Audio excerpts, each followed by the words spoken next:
Today we're going to be talking about how to keep your team productive. I'm going to go over the training real quick, then we're going to do scenario and role plays. And so we're going to shut down the video, and then you guys are going to do your own thing and the OC team. If you are the kind of leader that you come in to the store, you look around, for example, it's 7 o'clock or whatever, you look around, there are too many people are just standing around, and your sales has not been as high, and you look up labor is high, and that's when you think about, I can have so-and-so go do this, or let me have so-and-so do that. You're being reactive, and you're not being proactive when it comes to this particular issue of keeping your team productive. So I want to hear from you guys real quick. On a scale of 1 to 10, you could say the number, or would you tell me, do you think you are reactive or proactive when it comes to keeping your team productive?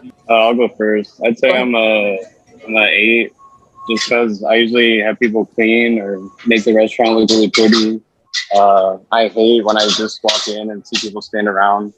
So I try to get them to look at the restaurant as a whole and say, where can we improve on? What needs to get done?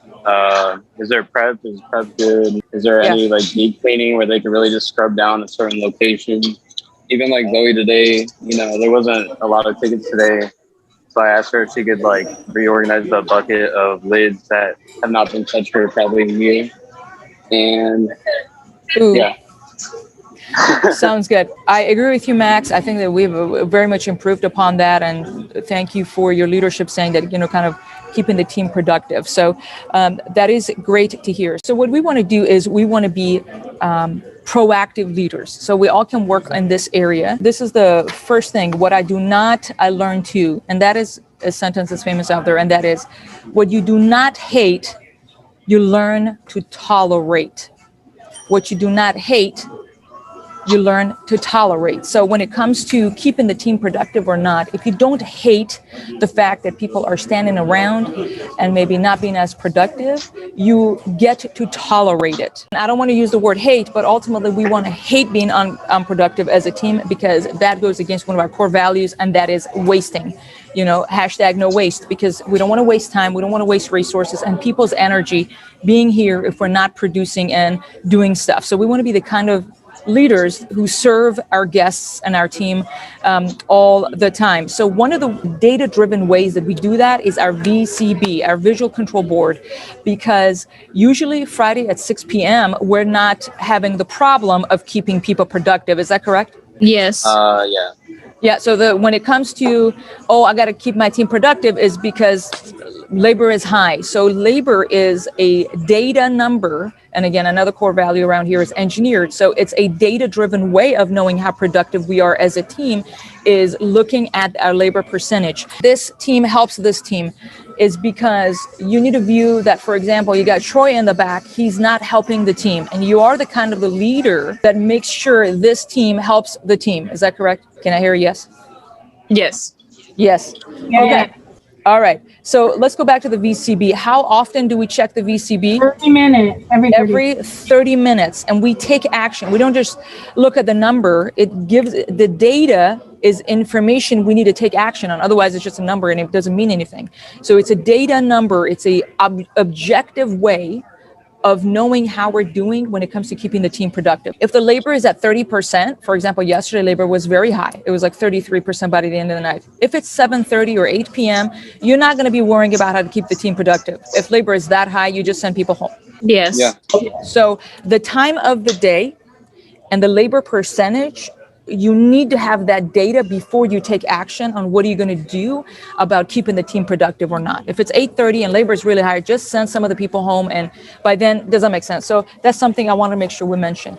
The other thing, it's very important to give schedule feedback daily, or observe the schedule that we've scheduled people, because the more people you have, it's going to be even harder to keep them productive. So that's that. I want you guys to have these bullet points. Now I'm going to go over some of the unwritten company policies around here. You've heard about them, maybe. It's not written, official.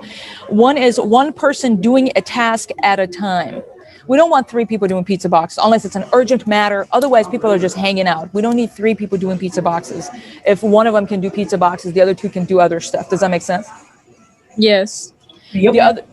So always if you guys are going to correct somebody, you need to refer to a company policy. Hey, we don't need 3 people doing that. We usually don't have 3 people doing a task. unless it's urgent.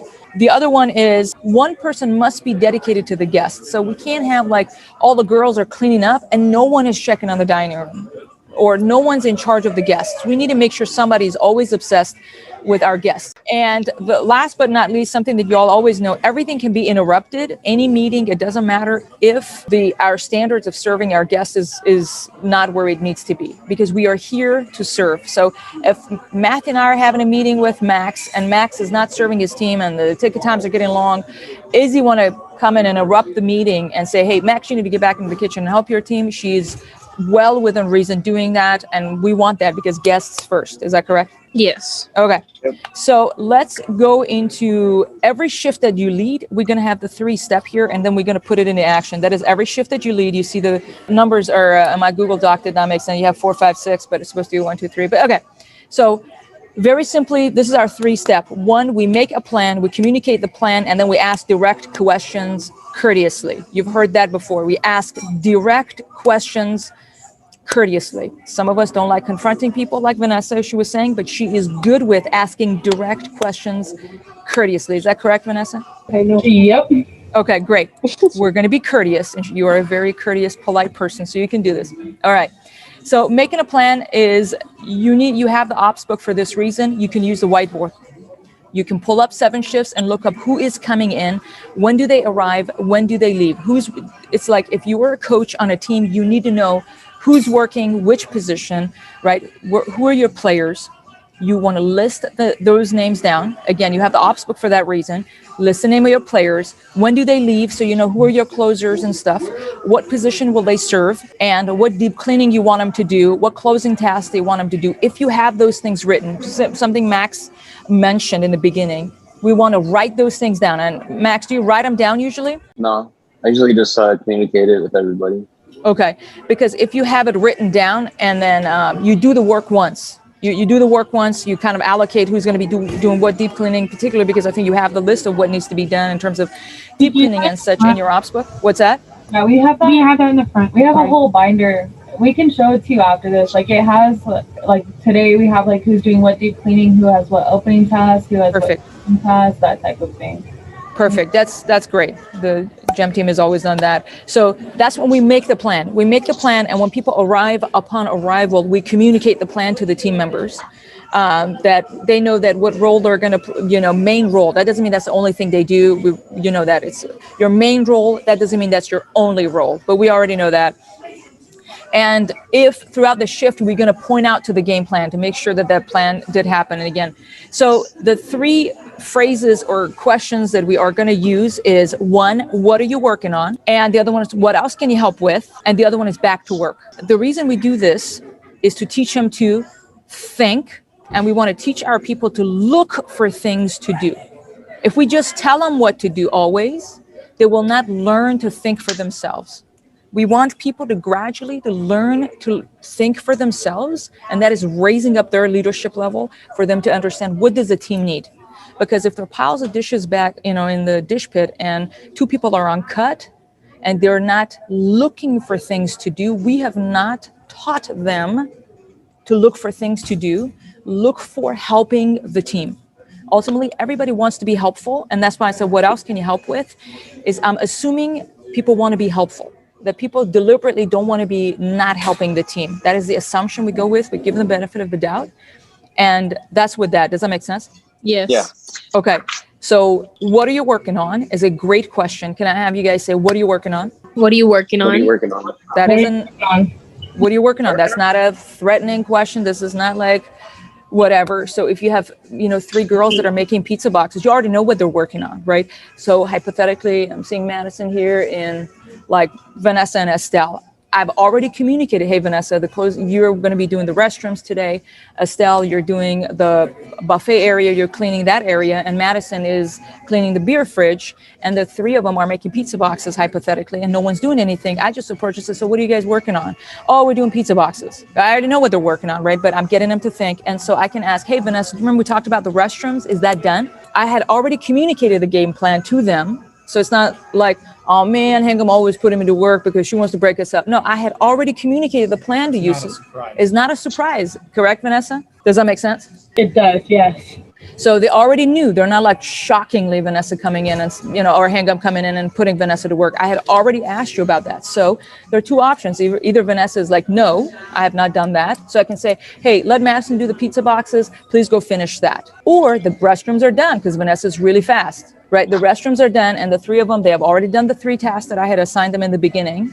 That happens sometimes. So I can ask them this second question. What else can you help with? So first is, what are you working on? What else can you help with? And I'm going to wait and pause till Vanessa gives me an answer. Vanessa, what can you help with? What else can you help with? She's like, oh, I can sweep. Okay, go ahead and sweep. So it was your idea to sweep, right? I'm getting you to think for yourself. So what are the questions? Number 1. What are you working on? What's the second question? What else can you help with? What else can you help with? What else can you help with?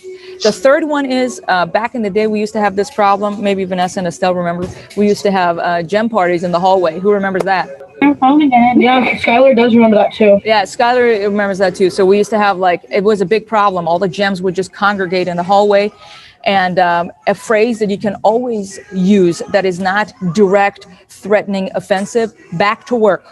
Back to work. Let's do it again. Everybody, can you guys say that? Back to work. Back to work. Back to work. All right, guys, back to work. Back to work. That's it. So everybody just kind of is this non-direct way and yet still professional, getting people to get back to work. Okay, enough. Like maybe 5 to 10 minutes, everybody chatted and had their conversation. We're just telling everybody to get back to work. So what's the first thing? What are you working on? What are you working on? What's the second thing? What's the second thing? What else can you help with? What else can you help with? Troy, what else can you help with?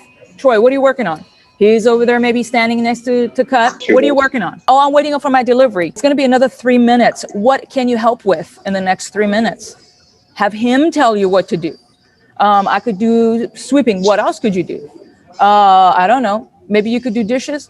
Sure. Okay. Put 3 minutes. You know what I mean? Get him to think what he can do. Ask questions. That's how we lead. We lead people by asking questions, training them to think. Third thing is, go back to work. Back to work. Back to work. Again, what's the third thing?